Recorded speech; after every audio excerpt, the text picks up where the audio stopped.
Hey everyone, my name is Christian Record.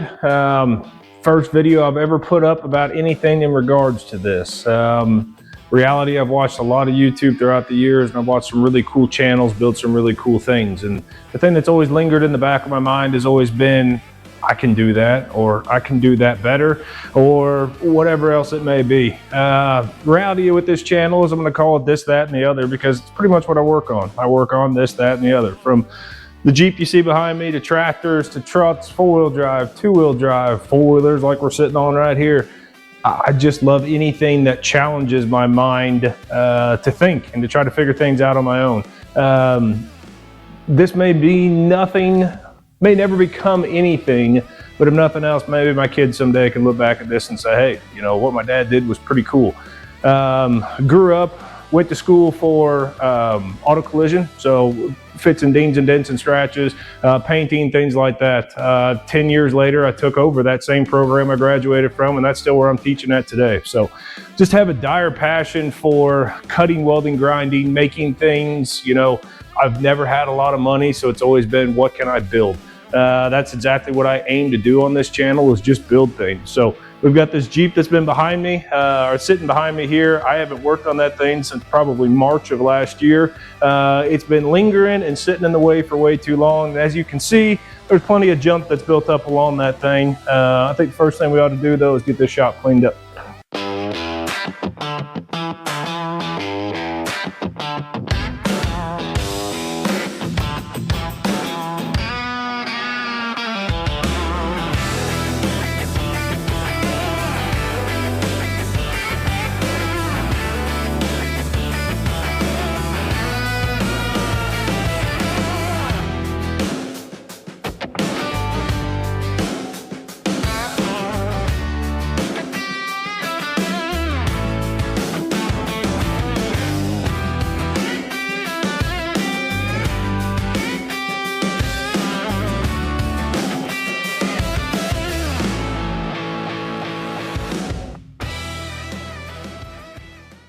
All right, these things here may be ridiculous expensive, but man, are they worth having. Now my set, they're not very nice at all because I found them in a scrap pile, but they you get past the little problems that they like to present to yourselves, and they're pretty freaking nice. Sometimes it's easier to just take and jack the daggum thing up and put them underneath it, but either which way.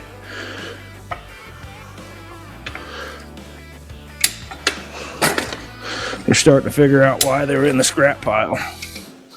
All the little levers and gears and stuff are trash on the release. There we go.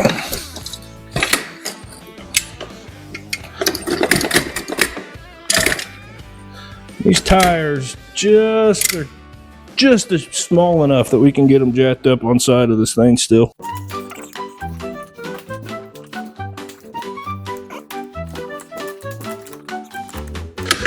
And they're just too big. I thought I put these things on here before.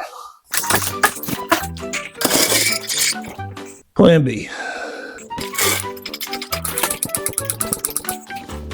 And sometimes things should just stay in the scrap pile. We can cheat our way to the finish line on this.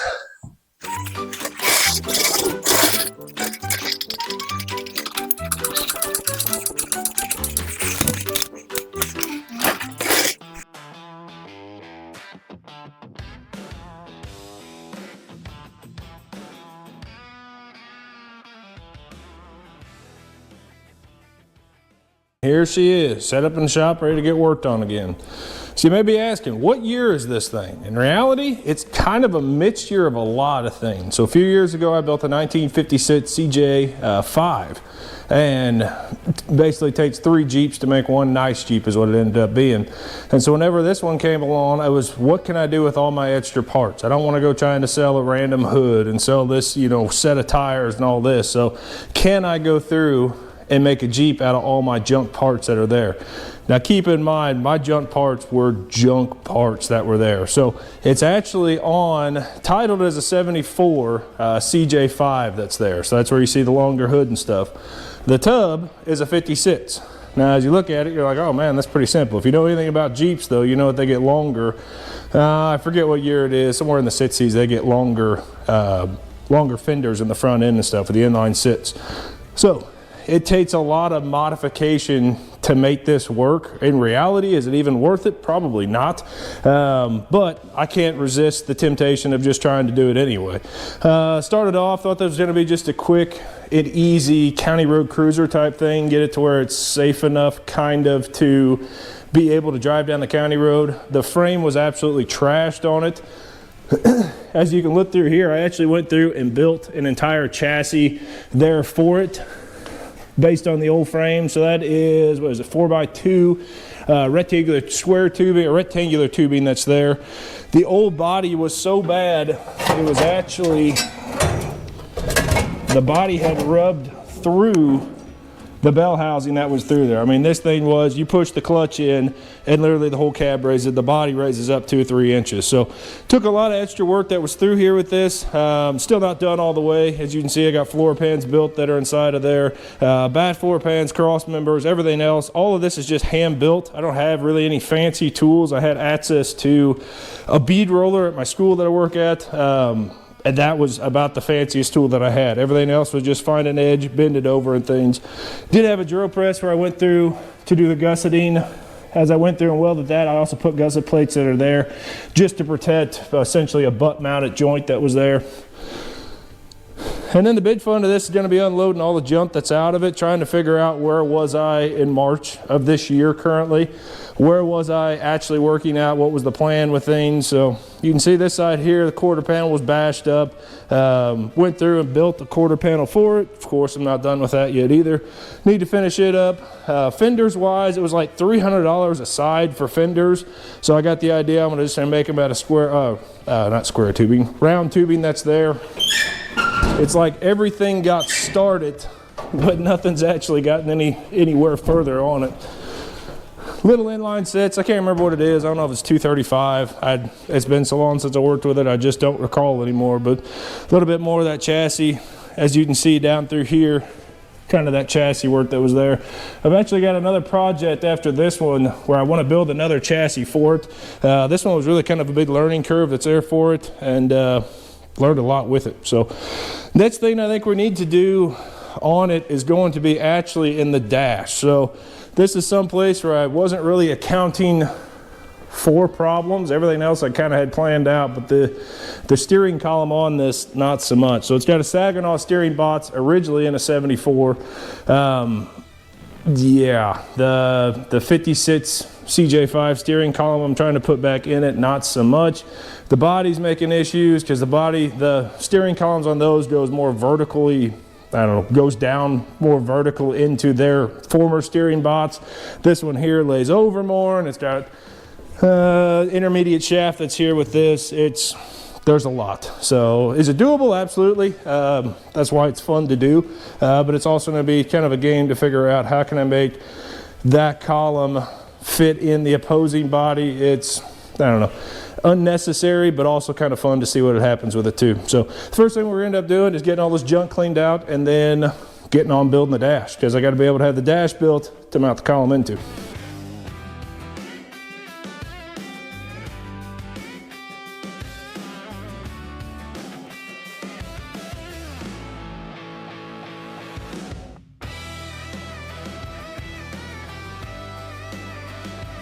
Okay, so after a few quick measurements, we ended up being 57 wide across the face of that, which we'll mark both there and there again. Double check with a straight edge that's on it.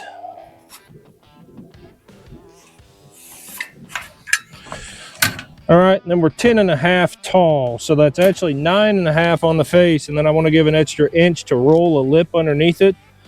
So 10.5 marked. And then another 10.5 marked. One last one just to make sure we're getting it all lined up right. Straight edge goes across it.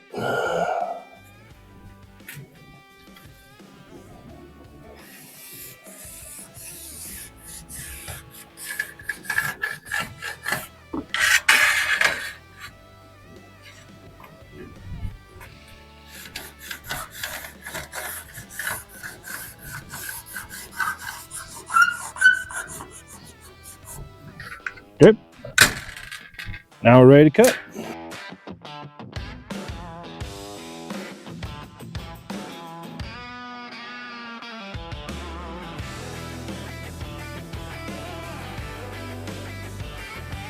Okay, so now we got that guy cut out. We need to clean up our edges where our burrs are.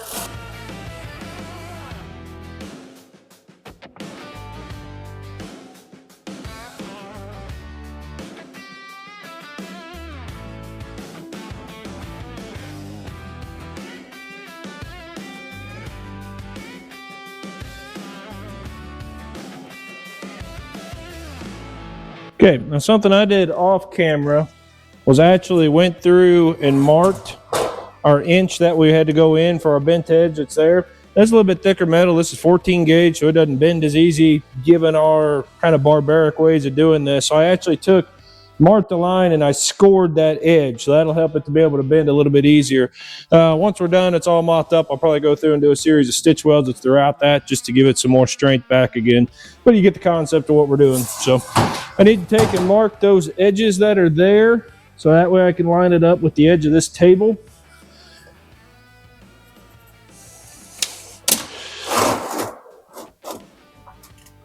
Now I would love to be able to use more vice grips to lock this down, but I'm actually pretty short right now. I got some other things getting mocked up as we speak.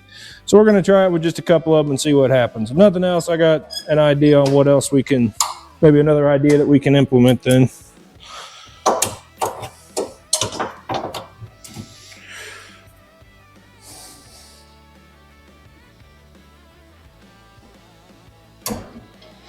Well, let's give that a go first. In reality, it's just start on one end and I'm gonna work my way all the way across. Now, what I've found in the past is don't try to take and hit the whole thing all the way down at 90 degrees, but rather walk it down all the way along, you know, kind of walk it all the way down across, maybe to a 45-degree angle and then to a 90-degree angle. But in reality, just let the metal tell you what you need to do.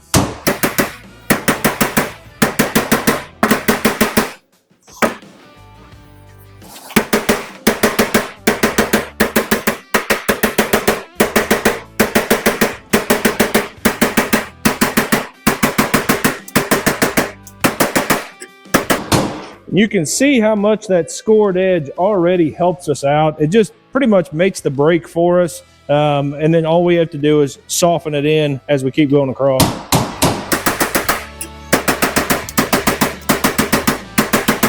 Good.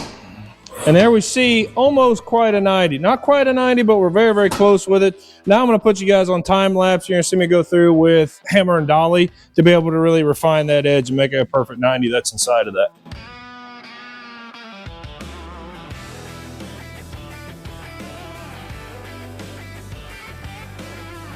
Okay, so we can see that real crisp 90 degrees that's on that. We got a little bit more fine tune, but I'm not gonna worry too much about it right now. Now, say you're in a position you don't have a whole lot of vice grips similar to what I just had right there. Something else I've done in the past is any good table, if you have a decent steel table that's flat, you can actually take and fits it down and put a series of tats that are around it through there. Then you have to go back through and you have to grind them. You know, have to cut the welds off. Cut the tats off and then grind those areas flush again.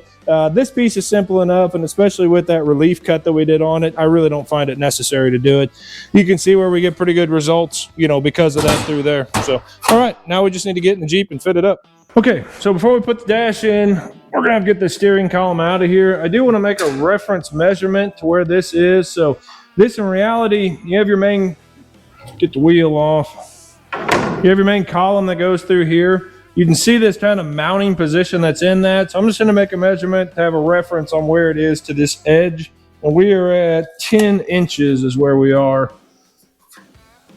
So make a note of that through there before we pull this guy out. As you can see, I just kind of been trying to roughly put this thing into position. Dadgummit, we got bolts that are inside of that too. And get it unbolted first. Now we got that unbolted. So I got a reference measurement done still. We got the column unbolted.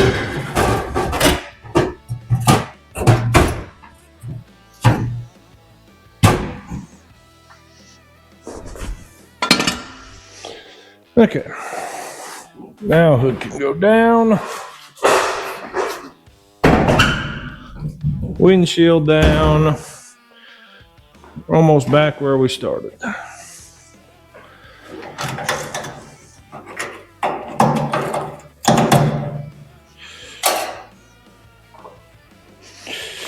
All right.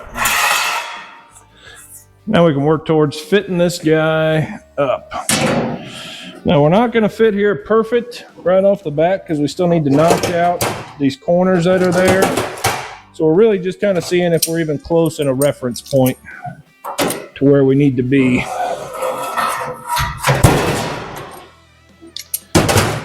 Maybe.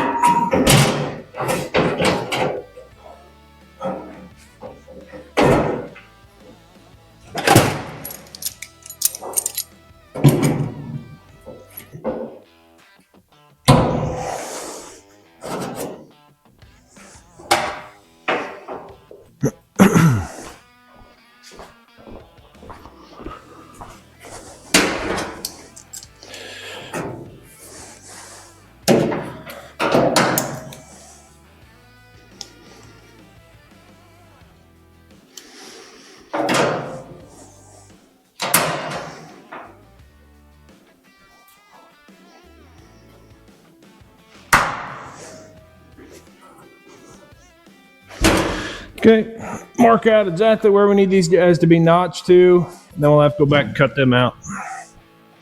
I'm going to leave a little bit of extra room that's there, so I'm not just cutting it exactly on the line. I'm giving it about 1/8 of an inch that's there to get notched out additionally. So we got a little bit of wiggle room on fitment.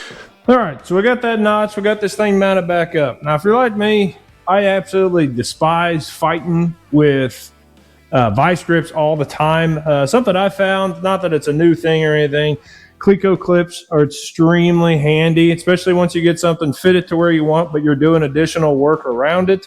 It just makes it 10 times easier to put it exactly in the same place every time. So it takes an 1/8 inch drill bit. You basically drill a pilot hole through both areas, both front metal and back metal that's there, and then open this thing up to be able to push it in. It basically acts like a temporary rivet. I absolutely love them. I've really fallen in love recently with these right angle type. So these still act similar to what a pair of vice grips would do. You can get up there real quick, clamp it on, it's ready to go. So I really, really like it. That's actually what I'm getting ready to do now is probably put between probably about 6 of these inside of there. I'll put it on time lapse while I do that, but essentially drill an 1/8 inch hole, put them in there, ready to run with it.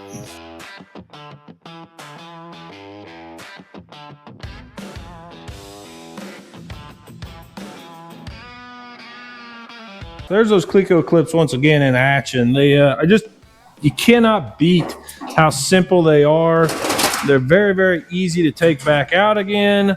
Pop it out, you're ready to go. So especially if you've got an area that you're trying to do a whole lot of fitment on or a whole lot of back and forth with, I couldn't recommend them enough. Now, something I could have done to do this even better would have been actually mark out specific distances on this. So that way, essentially where these holes that I'm drilling, these pilot holes, could have become my riv nuts later on, locations of my riv nuts later on. So should have done a better job marking that out. Won't make that mistake twice though. All right, so now we need to make a template for this kind of column positioning, column holder place that's here. I could hold that straight up to it, but as you can see, it's kind of oblonged on both sides. So I really want to make sure on the metal before I cut that out that I've got a pretty good template that's there. So what I'm going to do, I got a nice clean cut poster board that's here. Poster board is super cheap and it's super easy to get. Any dollar store, Walmart, wherever else, you can usually buy a 3-piece set for, I don't know, whatever they are, 2 foot by 3 foot long. You can usually get that for a couple bucks a piece, and the stuff is just super inexpensive. I've never been a big fan of cardboard. I think cardboard has too much play in it. But whenever it comes to this kind of construction paper board that's here, I've really, really had a lot of luck with it. So you see me getting a squared edge on the edge of this table that's through here. I'm going to try to balance it the best that I can. Once again, that kind of lip that's on this thing makes this really kind of a pain to do. So we're going to do the best we can with what we got once again. So make that perimeter that's through there. Really try to make sure and hold that pin straight You can see if you don't hold it straight or you hold it too straight, it actually positions you off the edge that's there. So working on that. Yeah.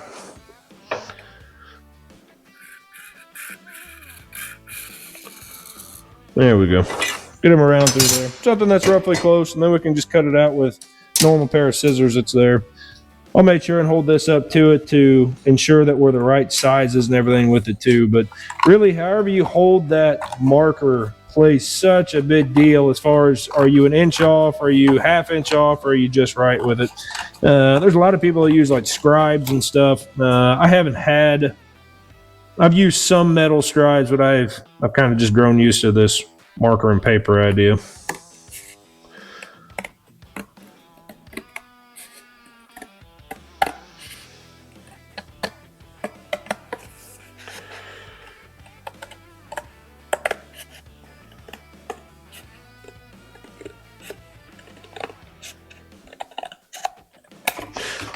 Okay, make sure we're roughly close to where we need to be. Slightly too tall on it, so we got a little bit more trimming to do on it.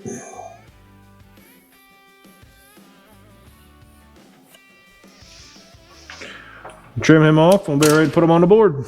Okay, so we got the template made out through here. Now we got to fit it up on the dash over there. Well, I just did a quick fitment with it. What we need to remember though is that this piece is actually kind of like a bezel that bolts to that dash that's there. So I don't want to cut out this full perimeter, otherwise I have nowhere to bolt this thing. Now what I need to do is make sure I've got a slot for that actual steering column to be able to slide up into that area. So what I'm going to do is just make a measurement off the side. I'm 1 inch to be right past there, so I'm going to give it a little bit extra and call it roughly 1.5 inches. That puts it about where that column needs to slide in through there. I can also make a measurement too on that steering column itself to make sure that I have enough space that's there as well. So I think I'm going to let's give it a little bit extra space. Let's call it 1.25 inches off each edge that's there.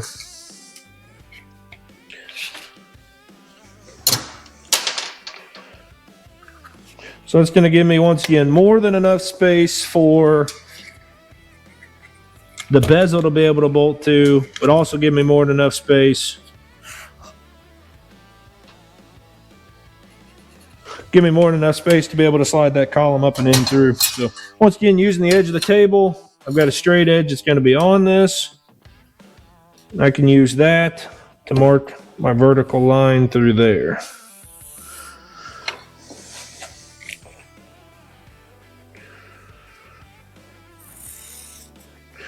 Okay, so we're paralleled up through there. I don't want to go too high with it. Let's go just a touch higher.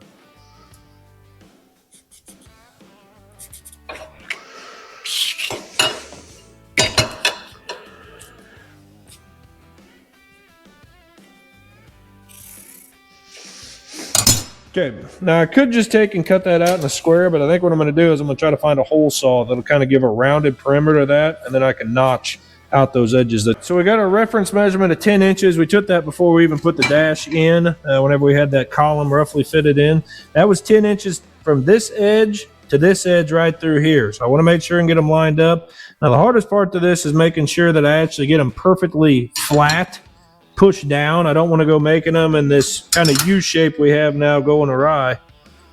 I want to make sure that doesn't bother it any as far as fitment goes. So I'm going to use that to kind of temporarily fit it up,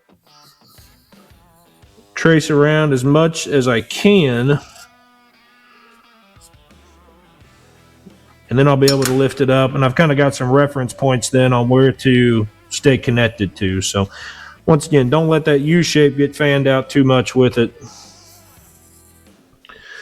I'm pretty excited. I think this circular top is just going to look more factory versus a square cut that's in there. You're never going to see it. It's just one of those things where it bothers me if it's not done perfect within that self. So let's find out.